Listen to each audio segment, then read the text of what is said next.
A little Jerry and the boys. Did you know my nickname was Dead in grade school? Or not grade school. Grade school was junior. Then Kenneth Shoe. Just Shoe. People call me Shoe. And then my nickname when high school and college was Dead for the Dead Kennedys because my last name is Kennedy. It's Mike Moses Kennedy. Yeah, so that wasn't cool. I didn't like that name. I've sort of had a love-hate relationship with Grateful Dead ever since that. But I did see them twice in April of 1994, back-to-back nights, Friday and Saturday night in Phoenix. Once with my girlfriend at the time, my daughter's mother, if you will. And the other night was my boss. I went with my boss from the California Angels spring training site, the stadium there, the food and beverage guy.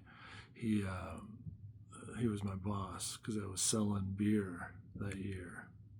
I was running the warehouse, I think. Yeah, so I got to see all the spring training games. I have a lot of life. All right, let's go. Day 4. This is where it gets a little loose sometimes. Day 4, you gotta tighten it up.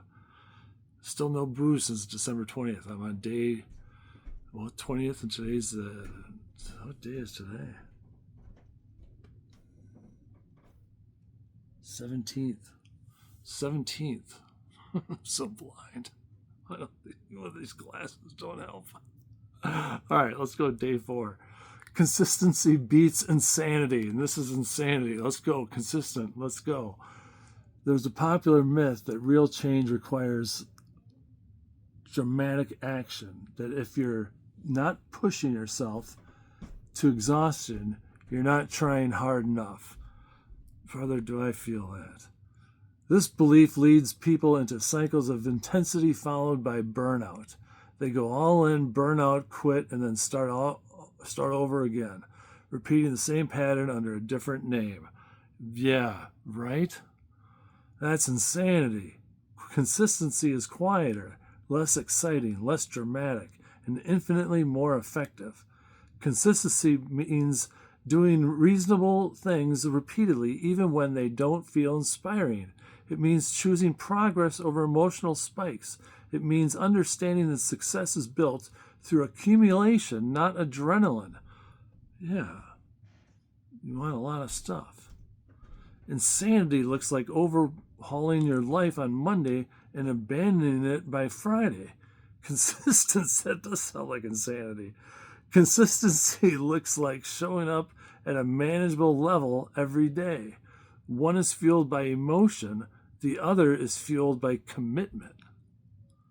The problem with intensity is that it's unsustainable. You can't live at maximum output indefinitely. Your energy, focus, and motivation fluctuate. Consistency accounts for this reality. It assumes you're human. It plans for bad days. It survives boredom. When you choose consistency, you stop making promises you can't keep. You stop setting impossible standards. Instead, you create systems that support follow-through. Small actions done regularly become automatic. Automatic actions require less effort. Less effort means more longevity. Yeah, you can't wear yourself out. Consistency also builds identity.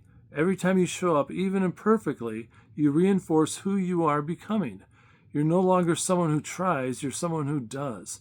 Identity shifts happen quietly through repetition, not through radical transformation moments. The irony is that consistency feels slow in the beginning, but becomes unstoppable over time. Insanity feels productive at first, but collapses under its own weight. One compounds, the other exhausts. The irony is that consistency feels slow in the beginning, but becomes unstoppable over time.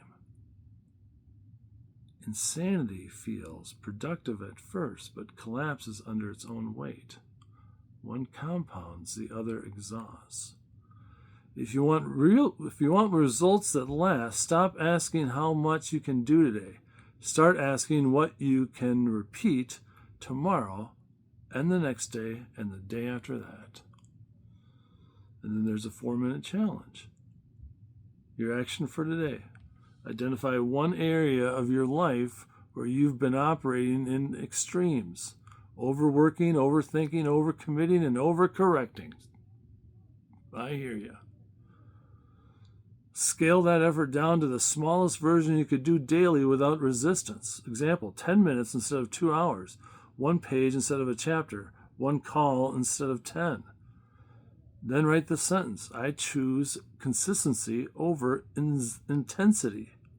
I choose consistency over intensity. Set a 4-minute timer and imagine yourself repeating this smaller action every day for the next 30 days. Focus how sustainable it feels, how calm it feels, how doable it feels. When the timer ends, reflect, what pressure just came off? How does this change your relationship with progress? What would happen if you never quit again or only adjusted? Consistency isn't boring, it's liberating. It's the end of starting over, and it's how real change finally sticks. It's a little over 4 minutes, so it's a lot over 4 minutes. But you get the picture. Get out there, keep going.